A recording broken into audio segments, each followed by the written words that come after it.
Welcome to tape number 2 in our continuing series entitled Jeet Kune Do Scientific Street Fighting. My name is Jerry Beasley, and I'll be your instructor for this tape. In tape number 2, we're going to look at strategies. What is your plan of action? The strategy for Jeet Kune Do is to intercept the intentions of the opponent. We have to have, first of all, mobility. If you have mobility, you can move. If you can move, you can control the distance. He who controls the distance controls the fight. We're going to look at several techniques for using mobility and our 5 ways of attack and our sparring. At the end of the tape, we'll look a little bit at the matrix approach to Jeet Kune Do. Our first technique that we're going to work on is called the step and slide method. This is our method for moving forward and back against an opponent. We'll take our stance, and then we want to take the right foot forward slightly, the left foot sliding up. Right foot forward slightly, left foot sliding up. If we want to move back away from our opponent, we take our back foot and slide. Back foot and slide, back foot and slide. It's a relatively easy method of moving forward and back, directly in, directly away from your opponent. Once again, step, slide, step, slide. Now sometimes you'll incorporate the upper body to give you a little more momentum as you move. The arms moving back, back, the arms moving forward and forward. Generally speaking, you don't want to telegraph any motion either moving forward or back. So your hands will stay in position, but you can make your body work for you. The body, again, moving forward and back. Now notice that the reverse foot, the heel is off the floor, and the front foot, the foot is on the floor. You want to basically, as you're moving around, be on the balls of the feet. You'll find that you'll be a little bit faster if you do that. Notice that the front foot now, the heel is off the floor as I step forward and back. Now you don't want to be too tense as you do this, but certainly in a demonstration it might look like we're very structured as we perform. Step, step, back, back. Step, step, back, back. Now it doesn't matter whether you have the right lead or the left lead for this, and certainly in some circumstances you'll be forced to put the left side out in front. Or it may be a preference for you. Same rule applies. The front foot, if you're moving forward, move the front foot first, then let the reverse foot come up. Front foot, then reverse. If you're moving back, let the back foot move. Front foot, back and back. Forward, forward, back and back. Now, as you're moving like this, the reason that we want to move that front foot first is sometimes you'll step out and be tentative. In other words, you'll think that you want to bridge the gap, but then decide to come back on it. And by making the front foot move first, you're much more in position to do that as you move. Let's try it back with the right. And what we want to do this time is just rock back and forth.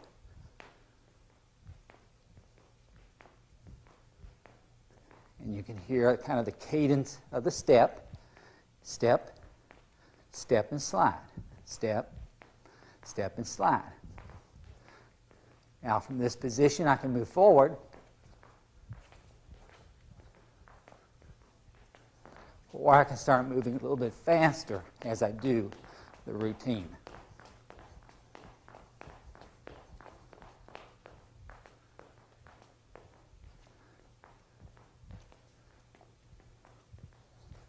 And once again, that's our step, forward and back.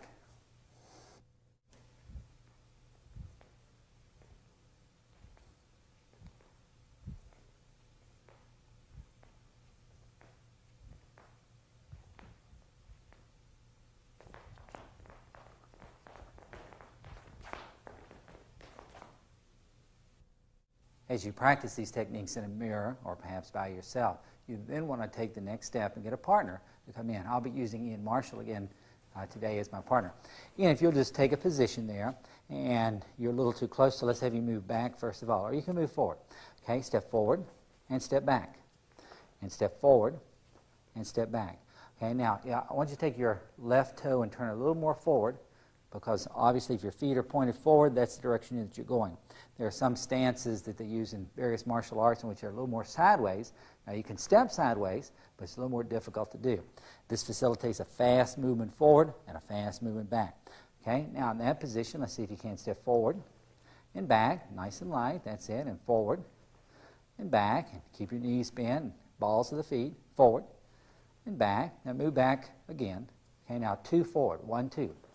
That's it, and back 2. And forward 2, and back 2. All right, that's fine. Now, once you have the techniques down, the next step would be to work with your partner on this. I'll make the first motion as my partner goes back, and then I'll move back and let my partner move forward. So I'm going to step forward, and he moved back, and then I'll move back and forward and back and forward and back. We want to keep about that same distance between us. Okay, forward and back. Now I'm going to move 2 back this time. 1, 2, and forward. 1, 2, and back. 1, 2, and forward. 1, 2, and back. 1, 2, forward. 1, 2. And then, once we have these basic steps down, it's time to start moving around more in a free form, just trying to move forward and back, using either the left lead or the right lead for this. And we can switch. Okay, we're just moving.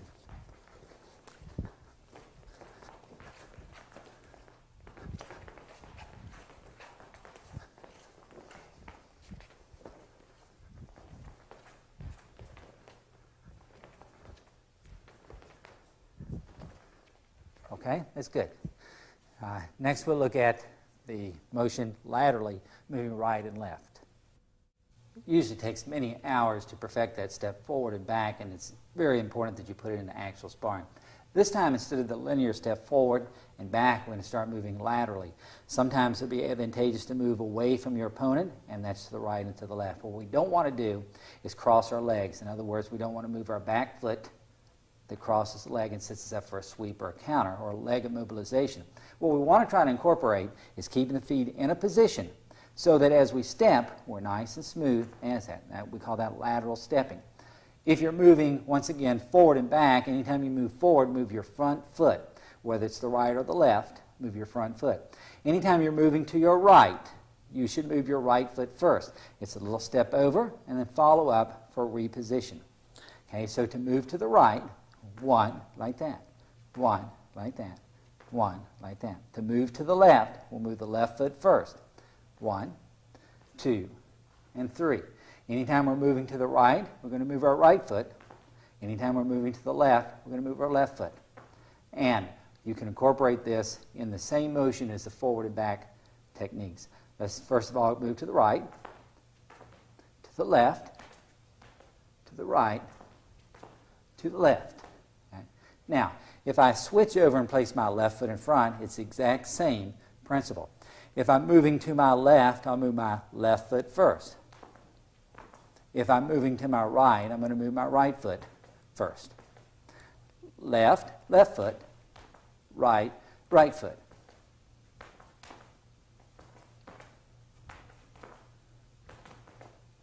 Switching again, now I'm going to put it back into my motions.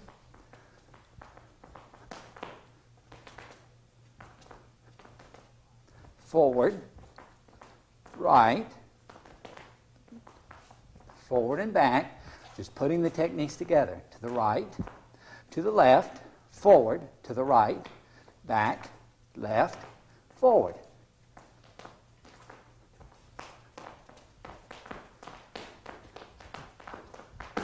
Just like that.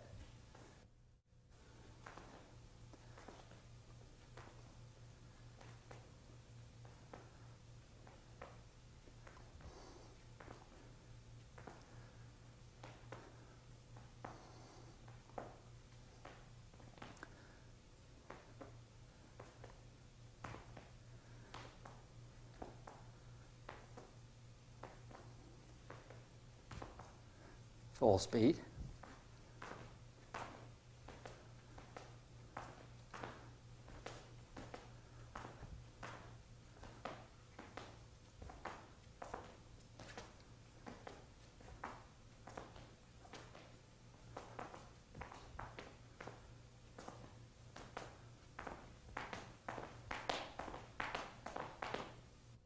Let's try it this time with our partner. Ian, you'll come in.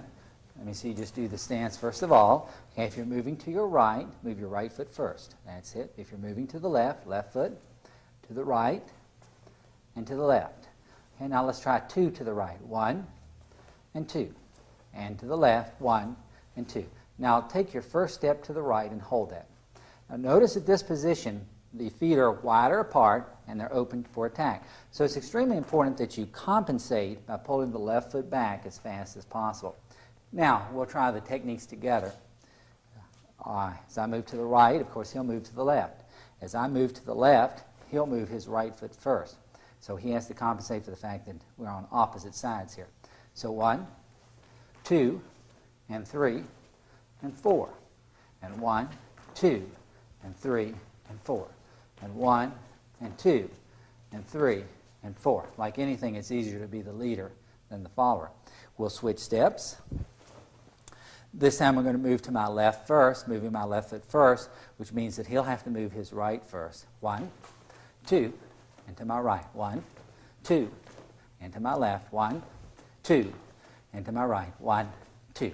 Now, let's see if we can put this drill together so that we're moving forward and back, left and right. So forward and back, left and right. Forward, back, left, right. Forward, back, left, right. Forward, back, left, right. Okay, and that's how you would practice lateral motion for our stepping and mobility drills.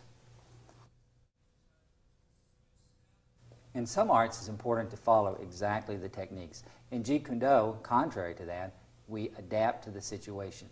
I know that a lot of people in Jeet Kune Do think in terms of using the right or the strong side. In many situations in the Jun Fan kickboxing, we'll find that the left side is equally as important as the right side. What's important is you are able to develop both right side and left side techniques. If that's the case, then we have to have a switch step. We have to have a motion that allows us to move from right lead to left lead fast and efficiently.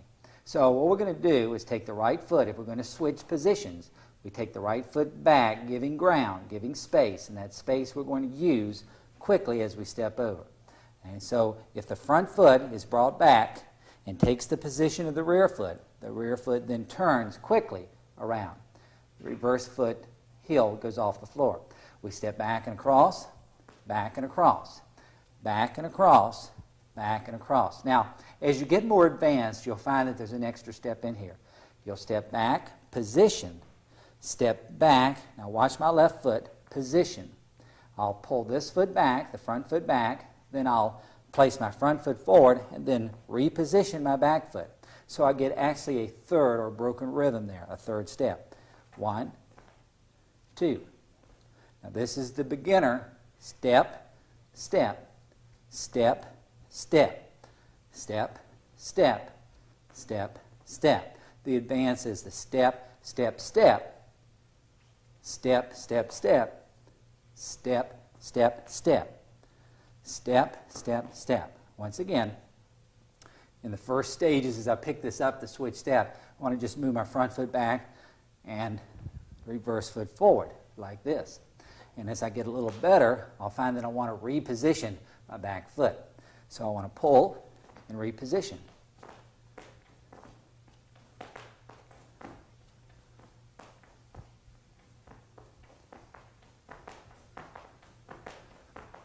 And you can hear kind of the cadence as we do that routine.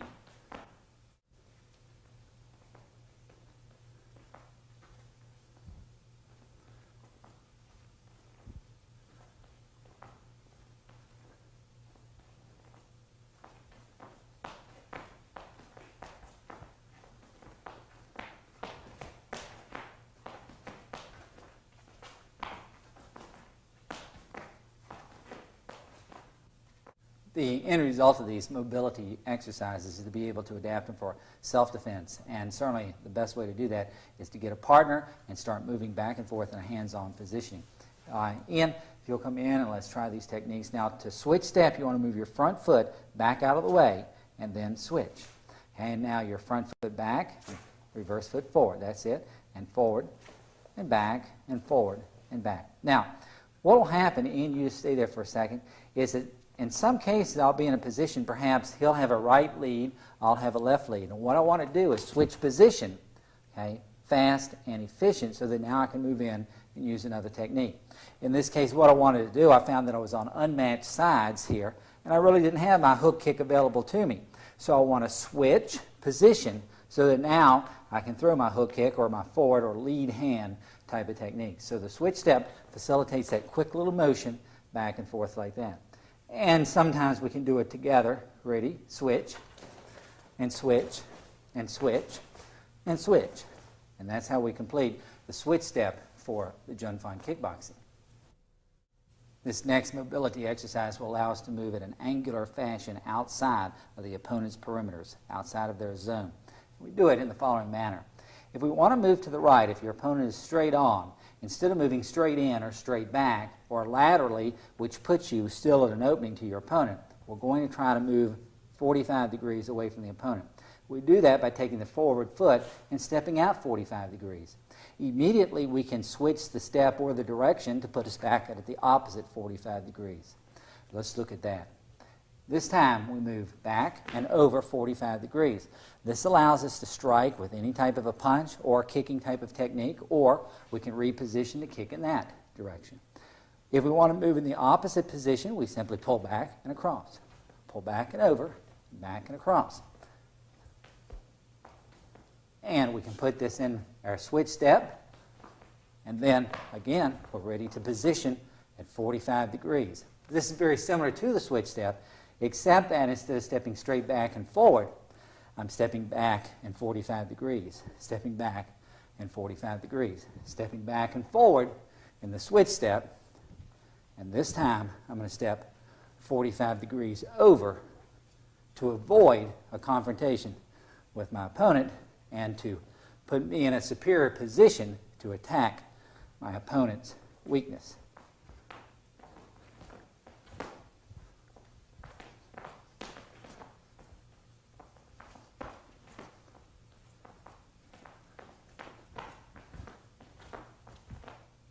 And that's how we complete the angular step in our fighting method.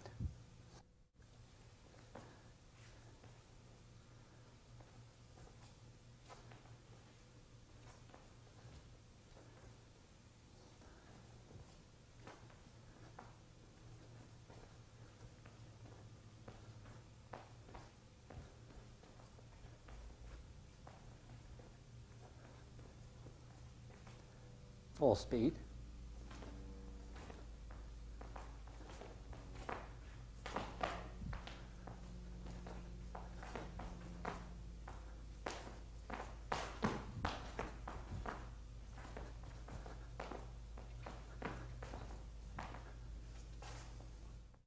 This angular stepping is actually more advanced, but still an important part of the actual fight. Ian, if I can use you in here. This time line up right in front of me here, and so that I can kind of show what we're doing. If your opponent is out in front of you and you find that it's not working to simply step back or forward, or if you move over, he follows you, you also have that option of angulating away from him. This way, if I step back and he's coming in, as I step back, filling in that gap, I'll step over out of the way. Now this puts me in a terrific position because here I'm fully prepared to attack my opponent, but he's not in a good position to attack me. Let me show you that one more time. So if I catch my opponent, step right over here again. If I catch my opponent moving back and forth, let's try that, back and forth, and you come in with me, and forward. And this time, I'll just step right over out of the way. Let me try that again. Okay, so he comes forward and back and forward, and I just kind of step right out of the way. And that allows me to put in any type of a weapon that I want to from an unguarded position. I want to continually be in position to where I can attack his weaknesses. Go back and let's try that again. This time as I bring him back into me, I'm going to take him back, and then as he comes in, I'll angulate over here. Now watch what I've done at this point. I'm now in position to attack or to strike at even a better angle. So as we come back and forward, I come back and I step over, allowing me to strike my opponent in this position. Okay, so once again, stay right here, Ian. As we're in position here, as he's moving back, what I've done is I've stepped back, I've let him come back, I've brought him in this time, but instead of staying back, I've stepped over out of the way. And as I step out of the way, I'm now in position to attack my opponent. And the exact opposite, if I lead him back into me, I take him back. This time I lead him back into me, but I step over out of the way. Once again, I'm in a superior position to attack my opponent here. And that's what we call angular stepping in our fighting method. final mobility exercise I'm going to show you is called the pivot step. The pivot step is extremely important for the advanced fighter in that in some cases you'll be in a position to where it's not advantageous to move back or forward or right to the left. You want to pivot out of the way. You want to make a full 90-degree turn. So what I'm doing from this position is I'm taking my front foot and I'm pivoting as much as, it doesn't have to be a full 90 degrees, but as much as 90 degrees, which takes me from this line over to that line. And once again, from position, I'm going from here over to there. From here over to there. Now I can do this on both sides and I can make the full 360 degrees. To do that, Ian, come in. And let me position you to do that. Take your left lead. Okay, so as you would practice this, each time you're moving, as you're looking straight to your opponent, you'd move 90 degrees. Ready? Turn. One. And now turn. And now turn. And turn. And what we're doing, once again, is from the pivot position, we're taking that front foot to pivot with, and we move a full 90 degrees. Again, you can move less than 90 degrees in a lot of situations. Okay, so as he moves, just for practice, he'll move 90 degrees. 1 and 2, nice and quick, and 3 and 4. All right, now switch step, and this time we're going to pull back to his left. Ready? And 1 and 2 and 3 and 4. All right, that's good. All right, Ian, if you'll step right over here. Just to show you how this works, as I'm practicing, I'm just going to step 1, 2, 3, and 4. Now, you see that I used both feet on this. Again, the beginner is just going to be able to make a little pivot, and then as you get more advanced on it, you'll be in position to where you can use both feet to work with you. So not only am I stepping, but I'm repositioning at the same time. Now, I can move back or I can move around as well. In some cases, I'll find myself just making a little turn like that to reposition to get away from the opponent. And I'll show you how that works. Ian, if you'll come back in and position right here in front of me with the left lead facing me. We had talked about that lateral stepping, so as he comes in, I'll step back, I'll take him back, I'll bring him in once more, and I'm going to laterally step out of, not laterally, but angular step out of the way. Once I do that, watch the pivot. The pivot takes me out of position altogether. Once more, as we're moving. As he moves in, I'll angulate my step out of the way. Now this puts me in position, or I could simply pivot out of the way. I want to show that again. As he comes in, I'm stepping out of the way, but instead of simply moving or hitting, I'm just going to take my hand like this and pivot out of position. In tight, if he's coming in tight and he has me in like this, I might simply reposition my feet and then pivot out of the way.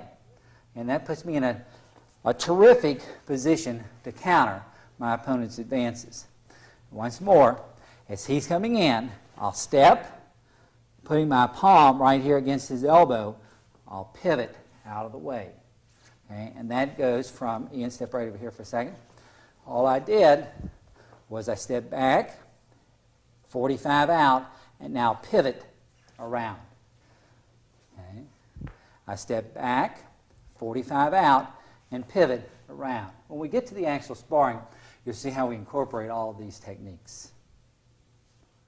Perhaps the best way to actually practice these steps is have a partner come out and throw some punches at you. So in this case, I'm going to have Ian throw some punches light at the stomach, and what I'm going to do is just incorporate forward and back, lateral motion, angular stepping, pivot if it comes. It may not happen, it might happen. Work off the left lead for this, okay, and just throw some punches here.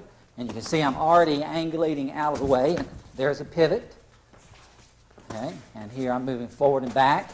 Now he's got the weapon, so he's probably not going to move back a lot, so that I'll end up moving over.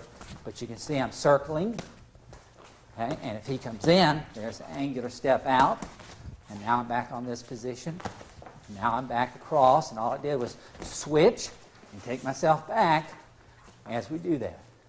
This is a good way to practice these routines. No discussion of strategy is complete without talking about the 5 ways of attack. Now, mobility is essential. Remember, he who controls the Distance controls the fight. Mobility allows us to control distance, hence we then control the fight. But as we attempt to hit our opponent, that is, offensively approach our opponent, we need a strategy for doing that. The most simple strategy is what Bruce Lee referred to as a direct attack, a simple direct attack. Ian, if you'll come in for a second, and let me just go through these. Give me a right lead for this. A direct attack is simply we punch straight in or we kick in whatever type we want. Side kick, backhand, whatever technique. That's the most elementary of all attack positions. Most beginners learn a technique and go out and perform a direct attack. A second, slightly more advanced way of approaching the opponent is by combinations. In this case, I throw one technique and a second technique, perhaps even a third technique. Maybe I'm interested in getting my round kick in, so I throw a technique up and hit him, or throw a technique up to get his attention and then follow through with another technique. So I'm working in combinations. I'm working combination techniques together. A double round kick is a combination technique. A straight jab doubled up is a combination technique. Now, combinations are the second level in which people typically work in. They'll do a single technique, and they'll find that they can do secondary techniques as well. In this case, our footwork comes into play, and we'll talk about that later, but our footwork comes into play as we're moving. That was just a switch step. A third method for attacking is called attack by drawing, ABD. Now, you can either draw your opponent in to you by opening up a line, perhaps low in this case, and then countering over the top of it, or high in this case and countering under it. You can draw your opponent into you, or you can draw your opponent out. You draw your opponent out by faking. The fake is the important part here. So we fake a low technique and then hit high. Okay? So we've drawn our opponent down low and then followed up high. A fourth method of attack is called hand immobilization or foot immobilization. A foot immobilization would simply be to immobilize the foot and then follow through with the technique. Or to check the leg and then follow through with the technique. Or, as we'll see again later on, to trap, to immobilize the arm and then follow through with the attack. What we're trying to do is hit our opponent, and we find out that the simple direct attacks don't work, so we have to be more complicated. Then the fifth level, perhaps the most involved, is a broken rhythm called a progressive indirect attack. Here we're changing the speed or direction of the technique. Okay? Now, we might also change the cadence, the rhythm that we're going in. Sometimes I might work with my opponent and just let him see me jabbing in here. He gets used to a slow jab, and then I fire in fast. Okay? So I've changed the direction, the speed of the technique there, called a progressive indirect attack. This time we're going to break each one of these 5 ways of attack down and show you some drills that you can work on at home. In tape number 1, we picked up the fundamentals, the basic kicks and punches. And to use this strategy of the simple direct attack, we simply insert each of those techniques. For example, if we line up against an opponent and we want to throw a straight lead, just come straight out. You're looking for the attributes of speed and mobility. This is what's going to carry us through on these basic attacks here. If we're looking for a hook kick, it's just thrown out. We can position up, position back. That will encourage our ability to hit. But basically, we're just trying to hit our opponent. Let me get Ian in, and we'll go ahead and show you some of these techniques.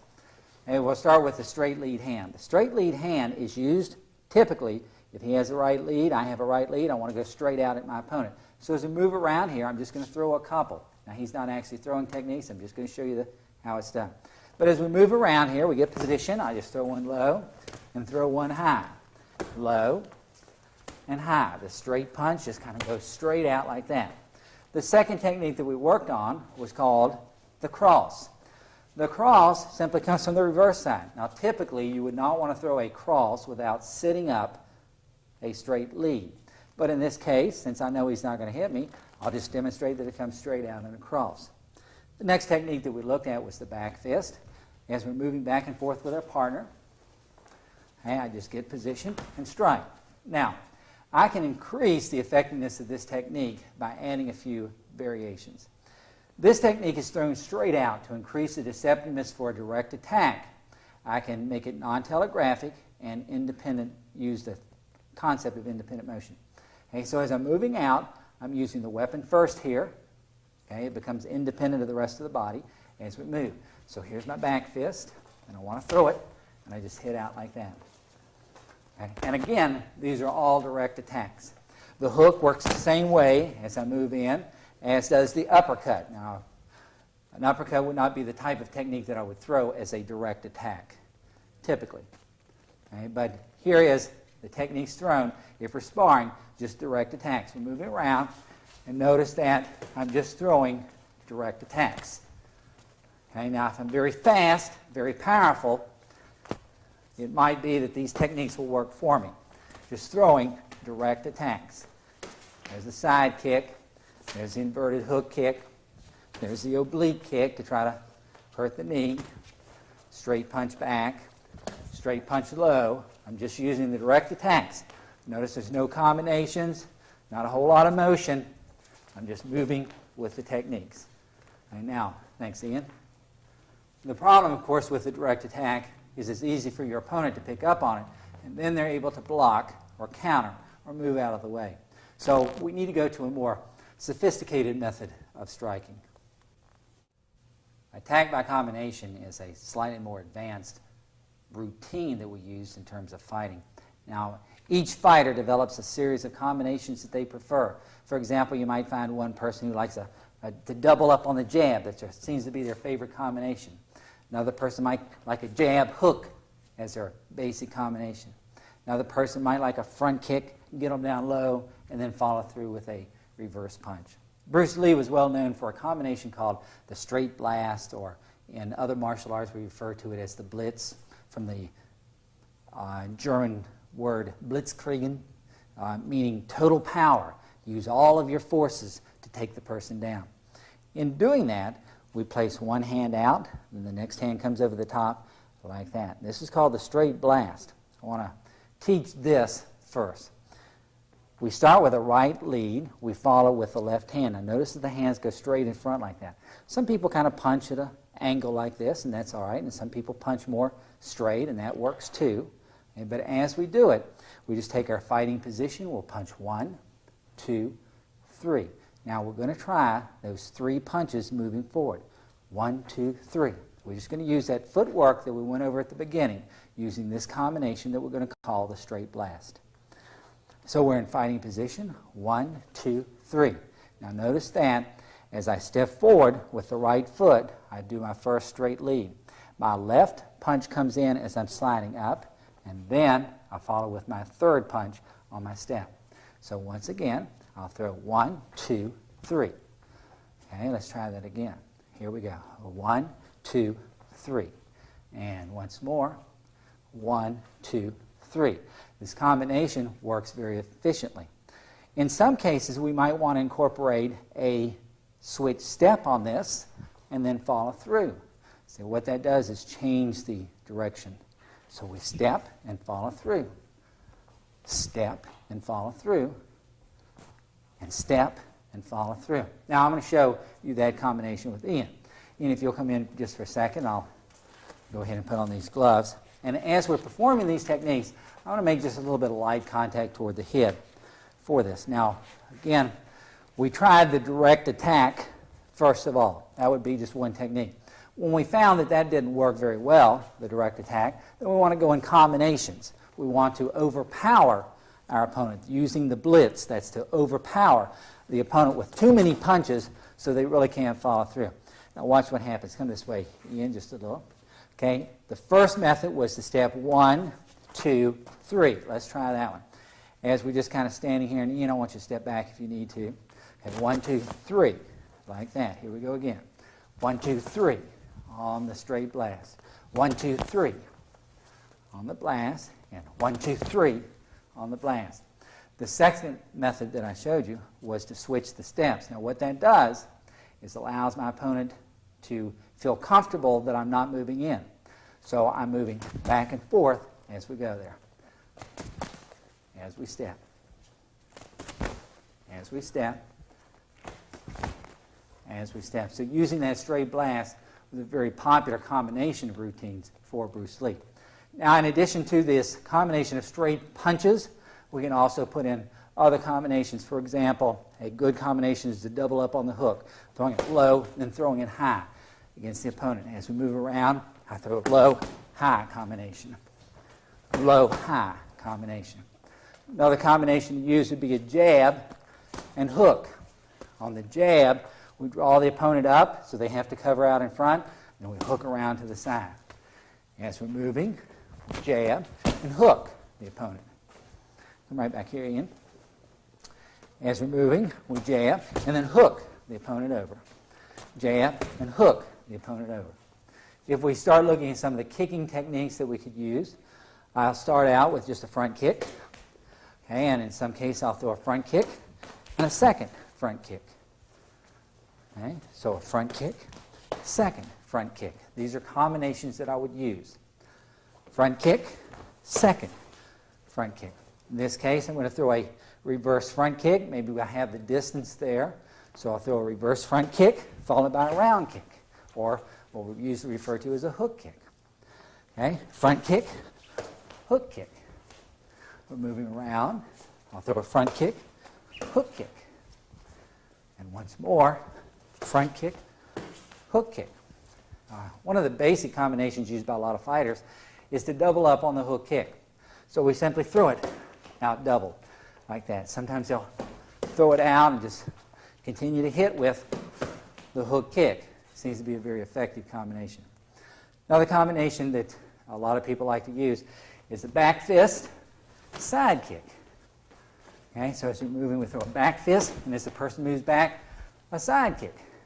Once again, move around, back fist, side kick combination. Now, you just have to experiment with these techniques and find out what works best for you in combination attack. Once again, most fighters seem to have a preference for this combination or that combination. The best way to develop these combinations for your own benefit is to get a partner and use some light to very little contact type of sparring where we're just kind of moving around, taking turns, throwing some techniques. Now, I'm going to try to keep it simple and work only on combinations, but notice the footwork that sets up the combinations as we move. I won't be talking through this typically, but we'll just be moving around here. Okay?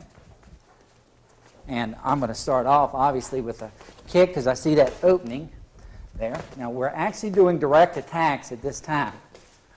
And a lot of times you will begin a fight by doing those direct attacks. In this case, you saw the inverted hook and the jab going back, and you see the opening there that I'm using as a reference. And once again, the direct attacks seem to be very useful here against my opponent.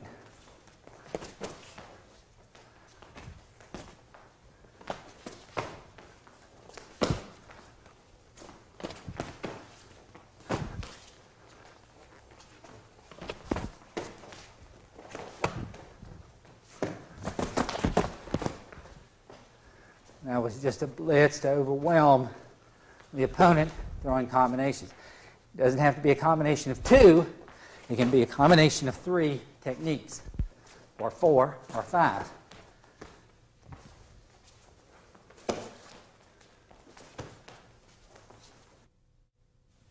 Our objective for this next way of attack is to, again, increase speed, increase power, or deceptiveness. Now, the first 2 ways of attack, direct attack and attack by combination, if we increase the speed, we're going to get a more effective routine. If we can increase our power on a direct attack, if a person comes out and we have such a powerful side kick that we just blast through them, they can block it or whatever, we're still effective on it. But let's say that you don't have the speed and power, but you can increase your deceptiveness, the ability to move around the opponent so that they think one thing is coming, it looks like an easy opportunity, but you're able to capitalize on that. So attack by drawing is your ticket. Now, by attack by drawing, we're actually creating an opening so our opponent can come in. We want to make them think that we're not prepared, or we want to cause the person, draw them out so that we can move in against them. In this case, we're going to look at the fake, the body fake. There are 2 types of fakes that we use typically. One is an arm or leg fake. For example, if we're trying to throw a back fist, we throw the back fist, that's the actual technique. If we're trying to fake with the back fist, we have to have enough of a fake, a feint or fake, whichever one you want to call it, so that the opponent buys it. If we start faking and they don't move at all, we're in a problem because their attack by drawing combination, or attack by drawing technique, is not going to work for us. So as we're moving here, let's look at those two types of faking techniques. First of all, if you're going to kick, you need to chamber, or you need to pick up position for the foot or the hand. Let's try that a couple times. A typical faking technique for a back fist would look like this. You'll move your hand back, and you want to get it across to your opponent that you are going to hit them. You're drawing them out. You're pulling them up here and getting them to try to evade that technique. The second is the body fake, the full body fake. On the full body fake, we're moving the whole body in. So as we're moving against the opponent, the whole body comes in for the fake. Now, sometimes we'll put our hands out or put our hands low, but we're actually causing the opponent to work because the entire body is moving in here. And if you'll come forward, I want to demonstrate that just a little. Face this camera right here in front. And as you're moving back and forth, and I'll talk over on this direction, as you're moving back and forth, let's see just some arm fakes. Ready as you're moving, just kind of fake with the hands. That's it. Now you want to put a little bit more into it. You want to get across to the opponent that the attack is coming. That's it. A little more power into the fake. That's right. The fake has to be the exact type of technique as the real thing. In order to pull them out, you have to fake them into it. Okay, now let's see a body type of fake. Whole body. That's it. Now once you throw it in, you have to get it back so that you're ready to counter. That's it. You're drawing them in there. Good. All right? Now, here's how it would work against an opponent. Ian, if you'll position right here. Now, if I'm trying to get my opponent this opening high, I may want to try and fake down low. So I'll try this kick, for example, stepping and acting like I'm going to hit so that I can then counter up high. So my ABD attack, my attack by drawing, is to draw the opponent down so that I can then hit high. It's really that simple. So as I'm moving here against my opponent, there goes my fake, and there's my hit. I'm moving here, here's my fake, and there's my hit. Now, if I don't have a strong enough fake, in other words, if my fake looks like this, my opponent doesn't react to it. So I haven't really accomplished anything there. So I have to sit out a fake that my opponent will see and actually go for. Anytime that we're doing a technique that's coming in, we have to get across to the opponent that they're going to be hit. If they feel like they're not going to be hit, a lot of times they'll just move and watch you through the technique, and that doesn't do you any service there. So as we go through these techniques, let's try the first one, faking low, hitting high. Okay, so as you position against your opponent, you've got to step and throw out a technique that's going to be strong enough to get your opponent to move. So here we are moving. I throw out the technique without actually hitting. It makes him move. Throwing out the technique, making him move. Now I also have to have a speed and delivery. Once I throw the technique out, I have to quickly counter with my technique.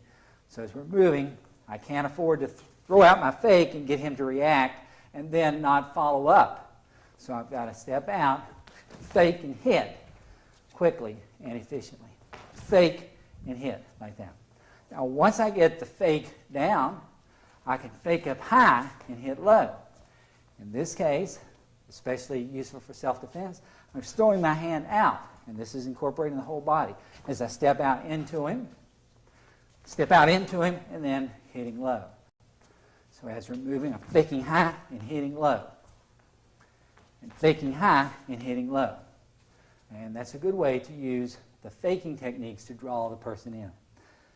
Still, another method for using attack by drawing is to create an opening. Now, when you create an opening, a lot of times you're simply taking your defense and lowering your defense so that the opponent, it looks like you're wide open. When your opponent goes to hit, then you're in a position to counter your opponent. And that's what you're trying to do. You're trying to take that technique coming in and counter, either by attacking the limb or attacking the actual body. So if I feel confident that I can move before he hits me, I may put my hands down. I may just move around, allow my opponent to try what he wants to. As he tries, I'm setting up the ability to kick low or punch to counter the opponent. So in this case, I'm drawing my opponent in as I move, drawing my opponent in, and then countering underneath. As I draw him in, I counter underneath. As I draw him in, I counter underneath once more, and counter underneath. Or I may create an opening low. In this case, if he were throwing, say, a round kick, give me a left lead. If he's throwing a reverse leg round kick, and I have an opening here, I threw it in there just so I could capture and counter. So in this case, I know he's a hard kicker. I just take that leg and sweep, and I can take him down or whatever I want to do there. So I may keep up high, okay, and draw him down low so he sees that, capturing that leg, boom, I'm in terrific position to follow through. So an attack by drawing, we can both draw the opponent out, make them move, okay, by creating a fake, a counterfeit technique. We draw them out. Or we can draw the opponent into us by creating an opening that he can't avoid, and then we follow through with a counter. That's how we use attack by drawing. I want to look this time at some practical applications for the attack by drawing method. Now remember, we're either going to try to draw the opponent into us by creating an opening, a false opening by the way, or we're going to try to draw him out by firing a technique that he has to try to block or defend against. Ian, come on in, and let's give this a try. Now, obviously it's going to be difficult to just kind of talk about it when you know I'm going to try to fake you and then try to get you faked. So we'll just move around here a little, and perhaps you can work on the cues. You see a hit opening here, so I'll just try to hit the hand. In this case, I'm just destructing as we move around here. Okay. Sometimes as I move to the person, I'll try to fake them low and hit high. Okay, so here again, here's trying to fake him to get him to go there, and then hit high on. So I'm trying to draw him out as I do these routines here. There you go. I actually drew you in on that one. And back again, and back. And just kind of holding on as I move it through here.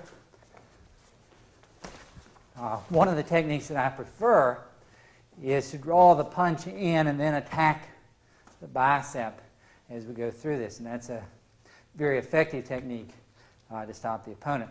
Now, the same thing is true if we get the person punching at us and we're hitting. We can hit into the hand, into the bicep. Or obviously if he's punching, we just kind of hold on and hit. But we get that by creating an opening in our attack by drawing method. Now, sometimes you lose the spontaneity of the actual defense when you're trying to demonstrate these things in fairly slow speed. But the attack by drawing is the most important method of fighting. The hand immobilization attack is something else developed by Bruce Lee and perhaps popularized by his method of Jeet Kune Do. By hand immobilization, HIA, we're talking about actually immobilizing the arm, or FIA, the foot, to stop the foot or stop the hand. Now, Ian, come in for a second. If the person is going to hit you and you immobilize their weapons, then they don't have anything to hit you with. Also, we can use this immobilization to set up an opening to hit the opponent. So either we are neutralizing their offense by using the trapping method, or we're actually trying to hit the person. Okay, here are some of the typical methods used. For example, in a lot of Jeet Kune Do, we have the next tape, tape 3 on HIA, hand immobilization attacks, so there'll be certainly a lot of discussion about that in the next tape series. But just to show you how it's going to work, we start from an obstruction position here. In other words, I tried to hit him, he stopped it, and I can't get through it. So what I'm going to try to do is stop this and then hit my opponent. So just moving in like that. This is called a Pak Sao. We also can pull the hand down, called a Lap Sao, and hit as well. So against an opponent, if I'm just moving in, I can pull it back and hit, or I can pocket and hit. I can also Jiao Sao, that is, run inside of the hand and move it back to strike my opponent as well. By using this type of immobilization attack, it really sets up a lot of openings for me. There are different types of trapping techniques. If the person's punching in, I can redirect, and then I'm in position to hit my opponent. Okay? If he's punching again, I can come to the inside, and once again, I'm in position to just continue following through with a series of offensive strikes. And I'm able to do that because of the HIA method, the ability to immobilize that arm and then move in. Now, some of the other ways that work for this is to use a destruction, and I demonstrated that just a few seconds ago. If I get my opponent to punch at me, I can attempt to destruct or destroy that arm. I could even, for example, reach out and hit the arm, hitting the arm, making it hurt, and then follow through with an attack. So that could actually be my attack method right there to strike. The same thing is true for the kicking techniques. If I strike to the leg, immobilizing the leg, then I'm in position to follow through with any number of techniques here. If we're moving around, you probably don't want to do this when you're sparring, but as you're moving around, any type of a strike to the opponent stops him. Now, some of the ways to do that, to immobilize the leg or arm, include destructions. If my opponent were doing a front kick at me, I just drop my elbow straight down to hit. So as the front kick comes up, I'm just hitting, whoop, made some contact there, didn't I? As far as the round kick is concerned, typically on the round kick, if you're kicking at me, I'll try to capture the round kick. Again, I've immobilized it for a second, which allows me to follow up with the next technique. In this case, it might be a takedown. It might be a groin strike. I might just hit my opponent. But what I've done is immobilize the leg in order to strike. So what I'm thinking of in my strategy is, how can I get to the person? One way to do that is through immobilization, the trapping. If the person is coming up and throwing perhaps a side kick, again, that same type of technique. A higher side kick into the body, I can come right up under it to hit my opponent. So what I'm trying to do, once again, is destroy through this type of attack. And the end effect is that I've immobilized his offense. Immobilize his offense. So as we go through these routines, I'm going to have Ian move around just a little with a few punches, and I'll just show you how they work. You just throw a straight punch out. And then in. Okay, this time, Ian, I'll just reference point, put your arm up, and I'm going to throw a right across, and I'll show how that works. I'll come in, and once I do that, I'm in position to move right into my opponent. Okay, so if you're practicing the HIA method, this type of immobilization works terrific for you.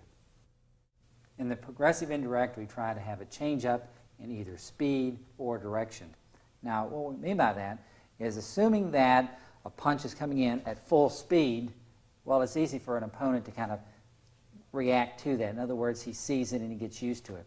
But what happens if it appears that your punch is coming in slow and then speeds up? It's a change up in the speed. It makes it much more difficult to stop that type of attack.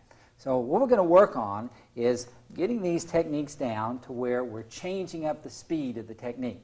A round kick that looks like it's going to start out slow, then speeds up at the end. A jab that looks like it doesn't have much on it, and then all of a sudden you step in and hit. Let's try first of all using the straight lead, which is a major weapon in Jeet Kune Do. By taking our on-guard position, we're just moving back and forth. And what we do is just start out with a jab. We're kind of feeling the distance, kind of getting the person to react to it, and they see the jab coming out. And the minute they get used to that jab coming out, then we change up. We step in a little bit faster. We blast the technique in a little bit faster. So what we're trying for is a change in speed there. Okay, so let's look at this technique. So here we are. We're moving. 1, we move around. 2, and then 3. So we've really kind of changed the rhythm. Once more. You can see it coming out. There's 1. There's 2. And then there's 3. See, it doesn't have the same timing on it. You can do that for kicks and punches. You could start out a slow kick and then follow through with a very fast punch. Okay? But the component that sets the PIA off is a change in speed or direction. Ian, let me have you in here. And position right over here. Okay, give me a right lead. And now, again, I want you just to move around as I talk. Okay, if you'll notice that here's my punch, and you can see him just kind of get used to it. Okay, but that one was a little bit faster. I don't have to go always on 3s, but 3 seems to be a good opportunity to get him used to it. I could, for example, start the punch halfway and then speed it up. In other words, I'm starting the punch. You can see it coming out, and then it's a little bit faster as it goes through. As we're moving around here, here's my PIA attack. I'm just changing the speed of the technique. Okay, same thing is true for the hook kick or a round kick. I started out kind of slow like this, and then boom, get it in faster. I pick it up, and then boom, get it in much faster. You can see once again where I'm picking it up and then speeding it up at the last few seconds, as opposed to just clocking the technique out. In this case, I'm kind of sitting up, getting him used to it, letting him think that the technique isn't coming that fast, it's not going to be that strong, and at the last part of it, I really blast it in like that. Okay, so as we're moving around here, once again, I'm just following through with the technique. Now, in the PIA, we can also change the direction of the technique. For example, it might appear in this type of a technique where I'm going to kick low and then kick high. So I've just changed my direction there. Okay, so as we're moving, it looks like I'm going to throw a low hooking kick to the body, and I just pick it up high. Let me do this for the camera. Looks like I'm just throwing a low kick, and then I'll pick it up high. If you watch, here comes low, and then up high for the technique. Here comes again low, and then up high. Now, I'm not actually throwing a faking technique. What I'm throwing is a progressive indirect. I'm letting the technique look like it's starting slow, and the direction appears to be low. It looks like this technique is going to hit him low. And in fact, if it were a direct attack, it would hit low. But in this case, I'm going to change up the direction. So what looks low ends up much higher for him. As I move around, and then I hit much higher with the technique. Once again, low, and then high with the technique. Now, I could start off, for example, give me a left lead. I could start off a front kick and change it into an inverted hook kick. Now watch how I do that. Sometimes I'll work with my opponent out, and they'll see one technique coming up and then switching it in. So here's the front kick coming up, switched in to the hook kick. So I didn't actually throw a fake. In other words, I didn't actually throw a front kick combination hook kick. What I did was set up my hook kick so it changed directions. And I'll use that quite a bit in sparring. As we move around, I'm just kind of coming up and across like that. Moving around, up and across. Now you notice that it varies from the actual hook kick. Inverted hook kick, which would come up and tap in like that. This time it's coming up and across. Up and then across. Instead of coming simply up and out, this hook kick is coming up and then out. It's changing the direction of the technique. Now, if we do that in a hand type of skill, I may throw like a faking type of technique to kind of get his attention and see what he's going to do.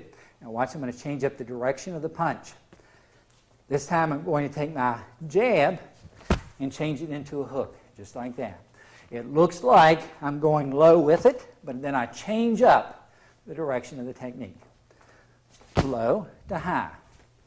In this case, low to high. Progressive indirect attack. I'm progressing from one position to another, so I'm trying to strike this area in an indirect manner. And I got there by changing the direction of the technique. So you can put those types of things together. Now let's go back to the straight blast that we started with the combination attack. If we find that even in combination the straight blast doesn't work, we can change up the speed and integrity of the attack. And here's how we do it. Just stay there in the left lead. Okay, now, let's say that we tried this basic position here. You move back with me. Okay? Here's the basic straight blast. That was actually a foot immobilization attack there too, wasn't it? Okay, here's the straight blast coming in. Now, that would be the standard, the first way to use it. As you get a little more specialized, a little more advanced, you find out that you can switch steps and move that much more effectively. And in this case, what I'm going to do is start my technique out, and then, by changing the speed, follow through. Now watch what I did. It looks like I'm going to throw the right punch here, but what I did was actually throw the left. Okay, now let me make that clear. Typically, if I were to start out the straight blast technique with a straight punch and follow through, that would be the textbook case there. But in this case, what I did is pull my hand back, and really, with my power and speed, I changed up, so I'm actually hitting him with the left. So the right technique gave way to the left technique, which allows me even more speed on the front technique. Okay? So in this case, here's the right lead, followed with a reverse cross, and then I have still another cross. Now look what happens. Instead of simply stepping in, 1, 2, 3, what I did was I pulled back and fired more power on the reverse. Okay, Ian, I'm going to throw a few at you as we move around. Here we're moving. You can throw some at the stomach if you want to. And anytime I find a little pause here, I'll go ahead and try to blast in. Okay, go ahead and try to block these so you don't just get hit. Okay, and what I'm doing here, I'm faking low and then following through. So I was able to get my straight blast in by using that drawing, the faking method here. Okay, and once again, I'll just keep going there with that blasting technique. Here I'm moving back and forth. Here I just fired a direct attack at my opponent. Just kind of get the range. In this case, I'm just going to double up on the technique because I see the opening. This time I'll double up on the technique, and then once I double up, if he's still there, I'll go with my blast. And of course, he's still there. So I'll follow through with the blast. So you can see, by putting these different ways of attack together, it increases their ability to score against their opponent. In 1989, I introduced the principle of the Jeet Kune Do matrix to Inside Kung Fu magazine. Now, every competition, and certainly self-defense, is a competition in which two fighters attempt to struggle until one person walks away the winner, the other lays there the loser. Every competition has three variables. Their strategy, attributes, and chance. Now, chance is something we can't plan for. It's luck. Two fighters go into a ring, one slips and falls down on a piece of paper that a spectator had thrown into the ring. Hurts his knee. That's bad luck. We can't do anything about that. Attributes, on the other hand, include such variables as speed and power, tenacity, and intensity. We can certainly program for that. We can do techniques and such that would increase our speed and our power. There are a lot of tapes and such on the market that deal with the Jeet Kune Do attributes. The third element is strategy. That's what this tape was about. What is your plan of action? The plan of action for Taekwondo is to kick. The plan of action for Judo is to get the person down on the floor. The plan of action for boxing is to punch with the hands. The problem comes in when your plan of action, your strategy, doesn't match your attributes. Let's say a person wants to be a terrific basketball player and they're watching a basketball game. Notice that the person that goes up and takes the ball and slam dunks it through the net is the one that gets the most points. So they decide, that's going to be my plan of action. That's going to be my strategy. But in reality, they stand only 5'2". They don't have the attribute of height that's necessary to carry out that plan of action. So we have to pick those arts that make it functional for us. If we have the attribute of flexibility, we can certainly perform Taekwondo. If we don't like getting hit in the head, then stay away from boxing unless you're willing to put in the time to make it work for you. In the matrix, we have the opportunity to conceptually examine each of these different ranges and how they can be used to help us better prepare for the combat arena. Now, it's often said that Bruce Lee, who of course was the creator of Jeet Kune Do, combined elements of Wing Chun Kung Fu with various grappling methods, most designed around the Judo, Jiu-Jitsu format, along with the Western boxing. He was very influenced by Western boxing, the footwork, the mobility, in and out, the jab. Muhammad Ali was one of his favorite fighters, and various forms of Gong Fu or Kung Fu as we write it here, the Northern Shaolin and such for the kicking techniques. So, assuming that this is the components of your matrix, what you'll have is, using the Wing Chun, covers the tramping range. You'll be functional at tramping range here. If you understand the Judo, that would be the grappling range. So if you're caught in a grappling position, then having this information allows you to operate in grappling. Now, when they first started the Ultimate Fighting Championships in this country, most of the fighters had no idea that they would eventually end up on the ground. Our fighters in this country, coming from boxing and karate and such, were simply unprepared to go into that type of arena, get taken to the ground, and then they didn't know what to do. They were helpless. Match a Brazilian Jiu-Jitsu expert against a boxer, and the minute the fight goes to the ground, you have a Brazilian Jiu-Jitsu expert versus a man on the ground. Boxing doesn't have very much relevance when it's on the ground. Some years earlier, when we had the full contact fighting in this country, the kickboxing was first introduced. Most of the traditional karate and taekwondo practitioners had no idea about in close, the trapping, the boxing range, and they were completely unprepared. At long range, they could kick, but in close, they simply were too much of a standing target for the well-trained boxer, kickboxer.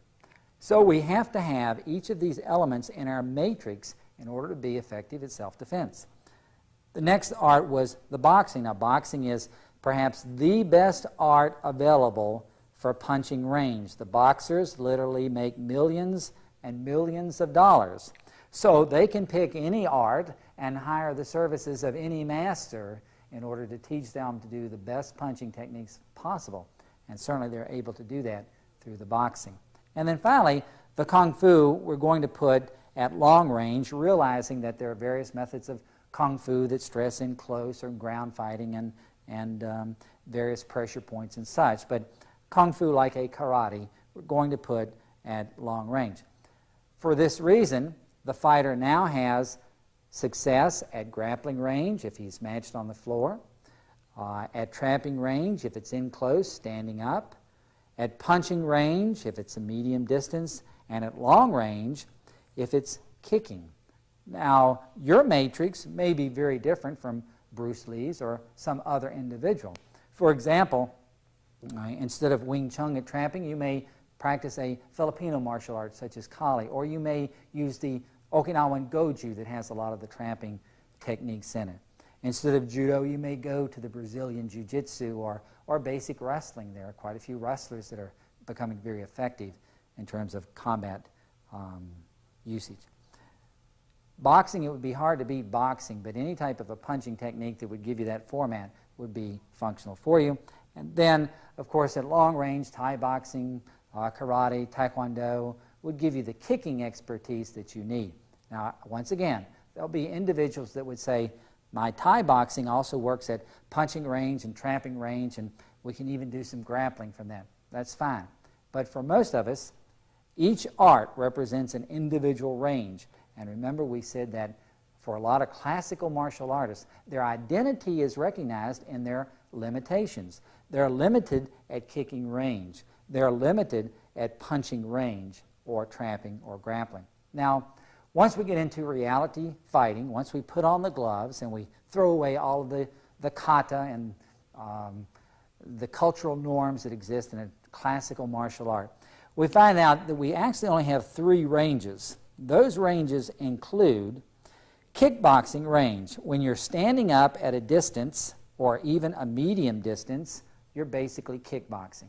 Any different way of kicking doesn't really matter. You may have 4 or 5 arts up here that you've learned your kicking from. You may have Savate, you may have karate, you may have a Kung Fu, you may have a Wing Chun. You've learned all sorts of different kicking skills, but ultimately you're in kickboxing range, and that's what it's going to come down to.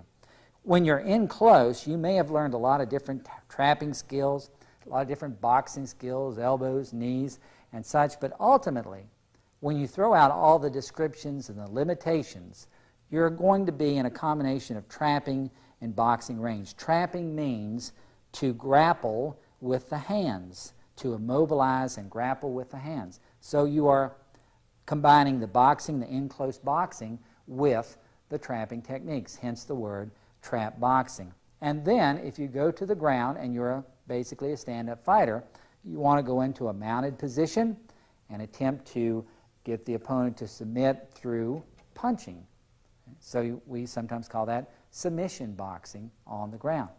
So typically in a street fight scenario or even in a full contact practice match, you're going to be going from the kickboxing range to the trap boxing range, to the submission boxing range. And a lot of practitioners who want to invest some time in this will cancel out one of these. For example, they'll only do the stand-up fighting and not be involved in the ground fighting. Now, Jeet Kune Do is not really about moving from art to art. That's one way that we could look at it in a manner in which we're trying to practice or put together the skills. But what we're really trying to get to in Jeet Kune Do is picking out certain techniques that we want to use. We're chipping away the non-essentials. We want to get our art down to a few kicks and a few punches and a few grappling techniques in which we are sure of them. And then how do you make them work? Well, you don't toss out the technique. If your jab isn't working, you don't throw out the jab and then go into another technique. Change the angle or change the way of attack. If you can't make your jab work on a straight, linear, simple direct attack, then change to a combination attack. Change to a progressive indirect attack. That's how you make it work. That's the strategy for Jeet Kune Do. Now, when Bruce Lee used to talk about chipping away the non-essentials, that's exactly what he was talking about. Let's get down to a few basic techniques that work, that you can stand by, and that you know. You put in the time. Then let's go back to our strategy and attributes. If your strategy is to use the jab and the hook and such techniques as that, and you develop the attributes to make that work, the speed, the power, and the deceptiveness, then your skill is going to work under any situation. Whether you are confronted in kicking, punching, tramping, or grappling, it just takes a few techniques to put together a terrific, what we would call a scientific street fighting method. Thanks for watching tape number 2 on the strategy in Jeet Kune Do. In tape number 3, we're going to further look at the HIA method, the hand immobilization attack, as we look at different methods for trapping in Jeet Kune Do.